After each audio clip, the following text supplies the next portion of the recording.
बोलिए ओम नमः शिवाय। माता रानी जंगली की जय। आज हर आदमी चिंता से मुक्त होकर जीना चाहता है, लेकिन चिंता से हम मुक्त कैसे हो सकते हैं? घर है, गृहस्थी है, बाल है, बच्चे हैं, कहीं जाते हैं लेकिन कोई हमें फिर खींच लाता है।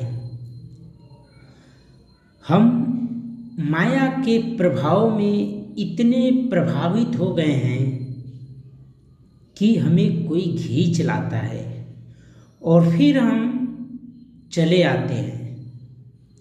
लेकिन आप चाहते हैं कि हम अपने जीवन को सही तरीका से सब कुछ मैनेज करके अप टू डेट रहें, चिंता से मुक्त रहें, तो हमें अध्यात्म को अपनाना पड़ेगा। लेकिन अध्यात्म को अपनाकर हमें गृहस्थ आश्रम को भी नहीं भूलना है, क्योंकि अगर हमारे बाल बच्चे हैं तो हमारी प्राथमिकता है कि हम उनका पालन पोषण स्वयं करें और उसके लिए हमें धन अर्जित करने की आवश्यकता होती है। तो खूब ज़्यादा अगर हम अध्यात्म की तरफ चले गए तो हम सन्यासी की रूह की तरफ चले जाएंगे।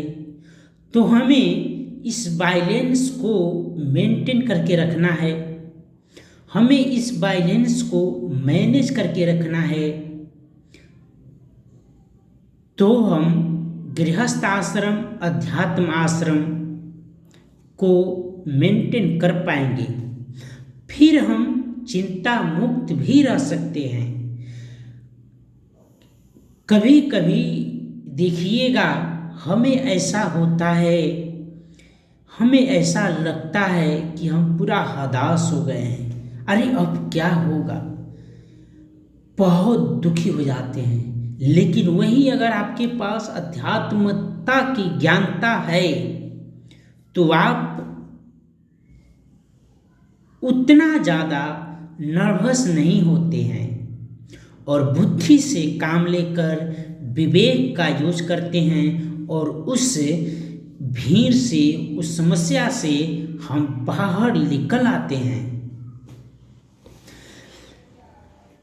तो हमें अध्यात्म को भी अपनाना है। समाज में रहते हैं तो हमें सामाजिकता को भी अपनाकर चलना है, भौतिकता को भी अपनाकर चलना है, जीवन के स्वास्थ्य को भी लेकर के चलना है। क्या खाएं, कैसे खाएं, कब खाएं, नहीं खाएं, ये सब चीज़ें हमें ध्यान रखनी है। आप जीवन का सफ़र तब कम तय करिए, लेकिन एक विधि और विधान से करिएगा तो आपको भी सुकून मिलेगा। और वो जो सुकून है वही सबसे बड़ा धन है आपके लिए, और कुछ नहीं हो सकता है। ये वीडियो बड़ा हो सकता है, लेकिन आजकल समय कहाँ है किसी के पास कि कोई बड़ा बड़ा प्रवचन सुने।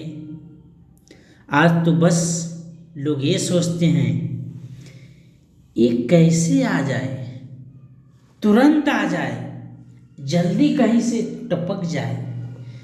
लेकिन ये उतना उचित नहीं है। आपके पास जो है उसके साथ रहकर कुछ और आप खोजिए, उसका साथ छोड़कर नहीं। तो बोलिए प्यार से ओम नमः शिवाय।